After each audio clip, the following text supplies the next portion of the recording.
Consultório CBN, com Henrique Bonaldi. Oferecimento Med Senior, o plano de saúde para bem envelhecer.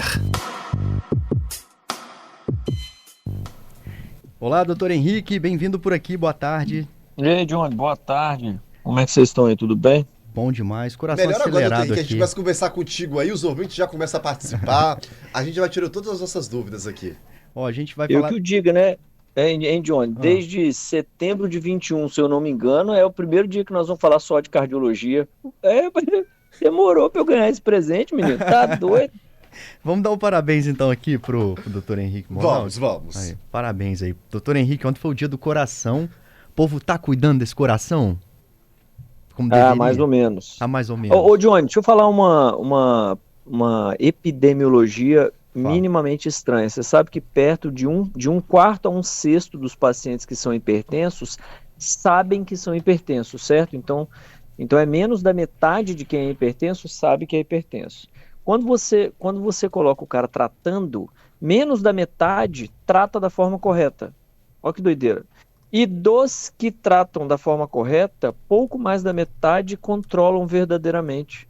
Porque o cara, às vezes, mesmo ele tratando da forma correta, ele não apanha da forma correta. Ou seja, nós estamos falando entre 12% e 20% da população do mundo que tem hipertensão e controla a hipertensão. Fora isso, o sujeito não controla. Ou ele não sabe, ou ele não toma remédio direito, ou ele não faz segmento direito. Não dá vontade de arrancar a cabeça? Pois é. E é uma doença super simples de tratar. Hoje, a tecnologia das medicações está tão absurda que a gente consegue determinar qual remédio é melhor para aquele cara. Então, eu não quero ter impotência, não tem problema, tem esse remédio. Eu não quero ter insônia, não tem problema. Eu não quero fazer xixi, não tem problema, tem esse. Eu tenho problema renal, não tem problema. Então eu não tenho um cara que é hipertenso hoje que eu não consigo tratar, entendeu? E mesmo assim a gente enfrenta essa dificuldade no país. Pois é, doutor, a gente está falando de prevenção, né? As pessoas, se tivessem cuidado com a prevenção, muitas doenças seriam evitadas, os gastos desnecessários e o adoecimento também, né? Hoje, e o afastar do trabalho, né? Que é ruim pra caramba. Pra quem se afasta é ruim pra caramba, né? O cara não tem fonte de renda. Pois é. Hoje no sistema público de saúde, esses exames que a gente tem mais de rotina, de sangue, do coração, isso fica acessível para as pessoas? É fácil fazer esses exames? Não, ainda não. Em grandes centros, que é muito mais fácil, o sujeito ainda espera seguramente aí 6 meses, 1 ano para alguns desses exames, alguns deles até mais do que isso. Exame de sangue não, exame de sangue é bem tranquilo porque é na unidade de saúde que faz, né? Mas, por exemplo, eletrocardiograma, que é um exame super simples, volta e meia bate um no consultório fazendo eletro comigo porque não conseguiu fazer no SUS e precisa operar. Então eu tenho uma cirurgia X marcada que eu vou pagar, uma cirurgia que eu vou ter que custear, eu não vou fazer pelo SUS, que quando faz pelo SUS, atrasa a cirurgia por causa do eletro, mas não faz a cirurgia sem o eletro. Então o eletro acaba sendo um exame quase que imprescindível para a grande maioria das grandes cirurgias. Então, volta e meia eu recebo pacientes sem condição, pagando pelo eletro, porque ele não consegue. Eletro é um trem super simples, é um aparelho que custa, na área da saúde, a gente fala essas cifras, todo mundo assusta, mas um aparelho de eletro custa 4 mil, 5 mil reais, a ressonância custa 1 milhão. Então é um exame super simples, ainda assim ele não encontra, infelizmente, viu, Johnny? Uhum. E assim, tem a demanda muito grande, né? O senhor falou, por exemplo, do eletro, que é necessário para tudo quanto é tipo de procedimento, né? Doutor Henrique, a gente tem aqui algumas mensagens chegando, alguns ouvintes encaminhando mensagens. Antes da gente mudar o assunto, a Silvana fala justamente sobre o coração. Quem não tem nenhum tipo de comorbidade hoje, começa a fazer depois dos 40 ou antes? Idealmente, a partir de 40 anos, acompanhamento regular com o cardiologista. E para quem tem comorbidade ou história na família de problema no coração, perto de 30, 35 anos já tem que estar no consultório observando com foco no que ele tem. Então, se eu estou descobrindo que eu sou um cara hipertenso, eu tenho que descobrir na mesmíssima hora, eu tenho que ir para... Sabe que a hipertensão, por exemplo, a faixa de acometimento da hipertensão, da pressão alta, era entre 30 e 50 anos. Era ali que surgia a pressão alta. Hoje, isso já está para quase baixo de 20 anos.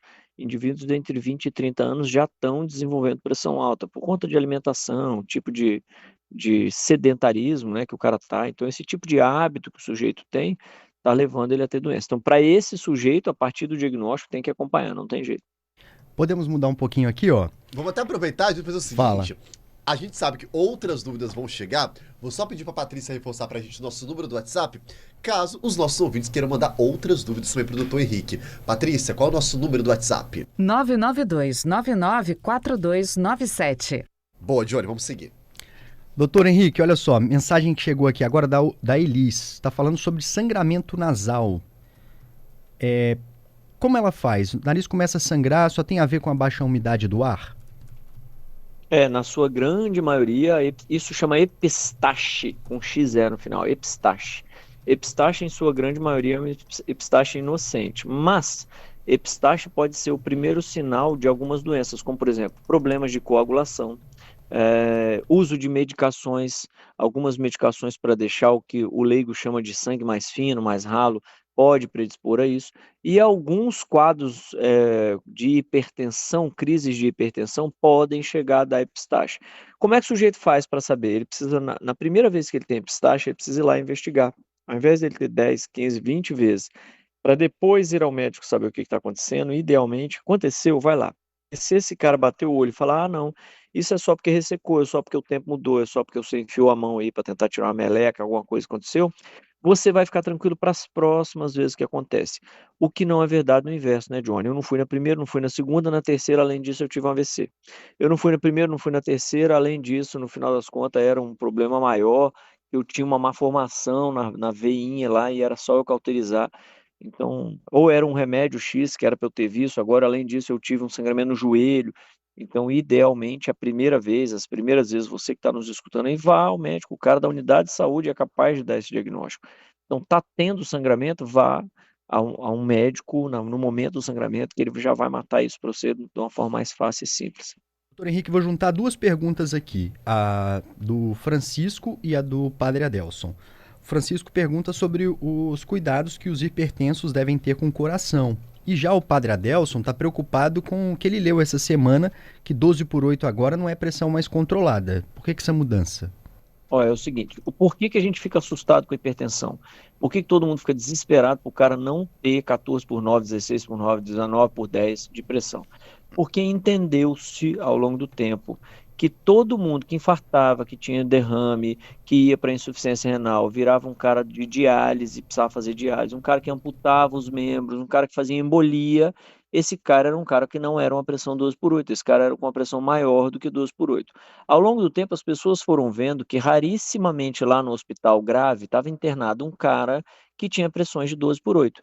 E aí registrou-se que 12/8 era uma pressão normal, para avisar para a população que 12/8 era para tranquilizar quem tinha 12/8 e 12/8 era um alvo para quem não tinha 12/8. Com o tempo, a gente está descobrindo que quanto menor a pressão, melhor. Desde que o sujeito esteja perfundido, o que é isso? O sangue está chegando em todos os lugares? Se sim, quanto menor a pressão, melhor. O cara tem rim normal, consciência normal, acordado, trabalhando, com as periferias, os membros todos perfundidinhos? Sim. Então, o cara que tem 9/6, ele morre depois do cara que tem 10/7, que morre depois do cara que tem 11/8, que morre depois do cara que tem 12/8.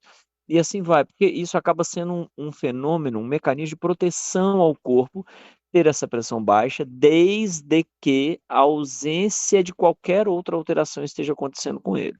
Porque algumas doenças muito graves, Johnny, cursam com o rebaixamento dessa pressão. Essa pressão rebaixa em quadros, por exemplo, graves de infecção, essa pressão vai no chão e o sujeito não pode achar que isso é normal. Isso é gravíssimo e pode levar ele à morte. Então, pressões mais baixas, desde que o cara não tenha mais nada, foram consideradas normais. E por que o cara transformou o 12/8 num pré-hipertenso, vamos chamar assim?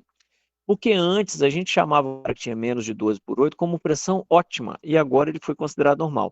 É um alerta que ele fez para a população que começa a ter 12/8 a ter que investigar mais e sempre para logo achar quando virar um 13/7. porque isso faz com que eu defina a doença muito precocemente, muito rápido, e o cara não tem as alterações que levam ao infarto, ao derrame, à diálise, às amputações. Então, quanto antes eu descubro as doenças, e aqui cabe falar que a doença diabetes é o mesmíssimo perfil, quanto antes eu descubro e antes eu controlo, antes eu engano o seu corpo e ele sequer vai ficar sabendo que você era um cara hipertenso. E é isso que te afasta do AVC, te afasta do infarto, te afasta da diálise, te afasta dos problemas da cegueira. Então, só para a população entender. Então, é uma grandíssima preocupação ter 12 por 8? Não, calma, não é uma grandíssima preocupação. Mas é melhor que ela fique abaixo de 12 por 8. Essa é a ideia da diretriz. Ó, José, nosso ouvinte, toma remédio para pressão, mas é um por dia, mas tem dia que ele esquece. Tem algum problema? Tem, porque é o seguinte, o que faz o sujeito morrer de pressão alta, Johnny, não é o nível tão somente. Então, por exemplo, seu corpo aguenta agora, Johnny tá lá na rádio, aí, sei lá, Deus me livre guarde, aconteceu um assalto lá fora, deu um tiroteio, ficou todo mundo nervoso. A pressão do Johnny, ela vai sair do 12 por 8, do 11 por 7 e vai a 16 por 10. Essa reação da pressão, ela é normal. Ou seja, a gente não infarta, não tem derrame, não é pelos picos. Os picos, eles acontecem diariamente. O que é ruim é o tal do setup. Eu jogo a pressão inteira para cima. Então, o cara, ele vive no 16 por 10. Quando o cara toma remédio de uso irregular, ele não toma regularmente, ele está abrindo várias janelas, dia após dia, de pressões para cima. Então, ele está fazendo o efeito da pressão para cima o tempo inteiro quando ele esquece do remédio. Porque aí, ao invés dele ter 4 picos de 16 por 10, ele vai ficar 24 horas com 16 por 10. Existe uma diferença enorme em relação a isso. E a medicação, Johnny, até hoje, as medicações não foram usadas para durar 3, 4, 5 dias, de forma que eu pudesse tomar uma vez por semana.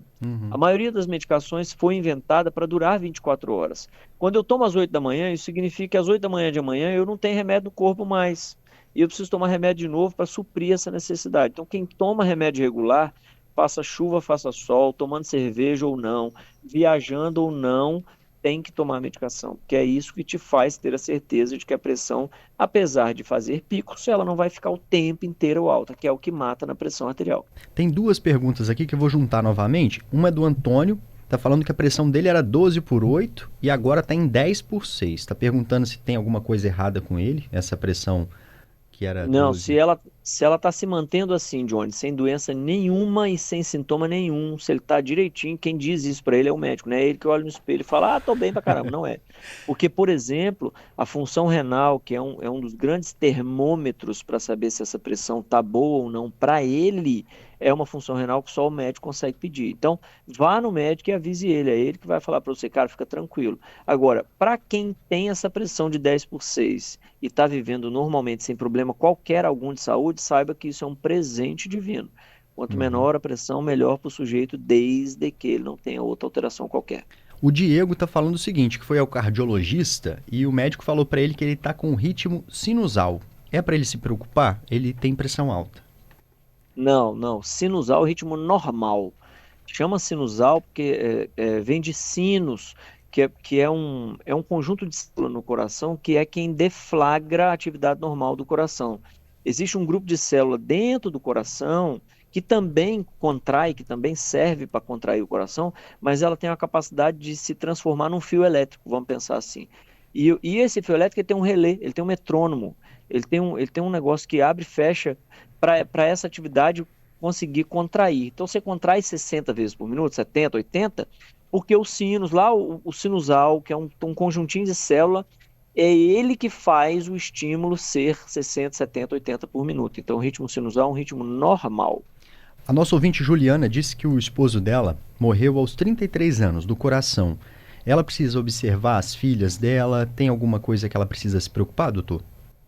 Precisa, principalmente se ela não souber a causa da morte. Se ela não souber a causa da morte ou a causa da morte sabida for relacionada à parte genética, é assim, cardiologista.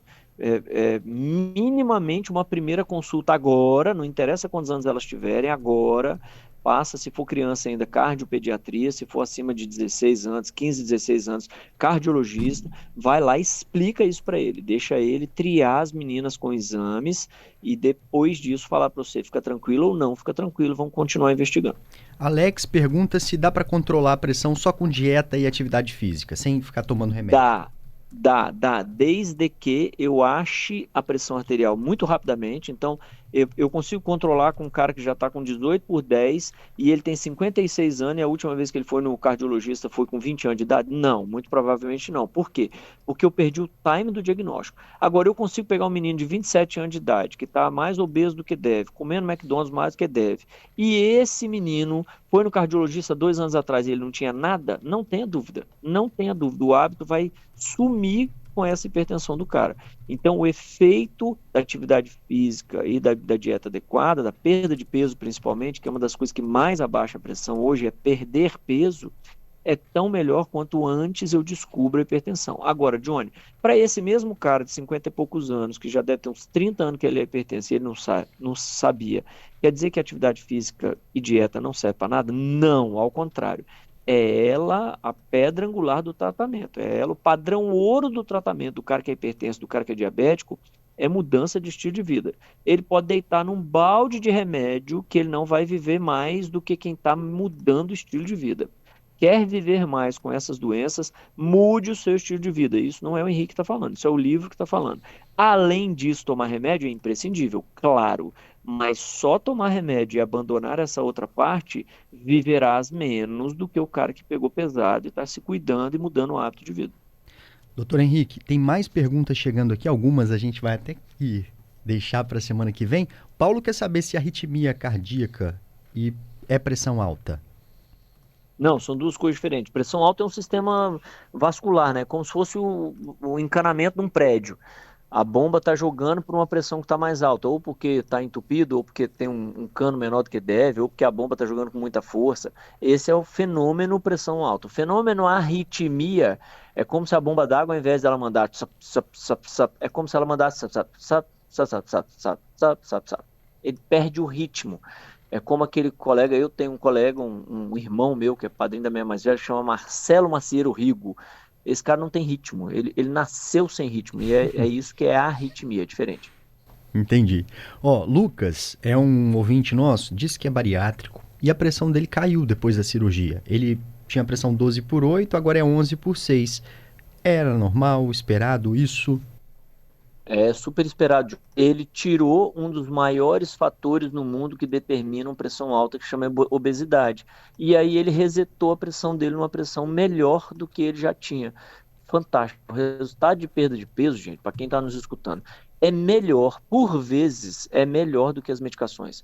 Eu consigo baixar com perda de peso mais do que 10 milímetros. Então, um cara que tem 14, 140 de sistólica, ele vai para 125, 120 só de perder peso.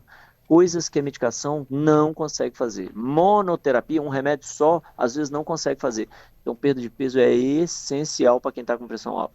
E o cigarro também impacta muito, né, na vida de quem tem a pressão alta, né, doutor? Quem é Sim, fumante. porque o cigarro tem dois problemas, né, Johnny? O primeiro problema do cigarro é que ele arrebenta com o pulmão, que é uma rede, é um filtro que o coração bate contra ele. Então, se esse filtro está cheio de cigarro, ele fica com pressão mais alta lá dentro desse filtro e meu coração sofre para bater com essa pressão mais alta.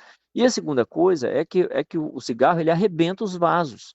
Ele come os vasos todinhos. Quando os vasos ficam muito finos, ele come tudo. Então, come o vaso da periferia, pé, mão, genitália, ponta de nariz, coração, cérebro, rim, olho, ele vai comendo esses vasos. Então, para o mecanismo da pressão arterial é horroroso.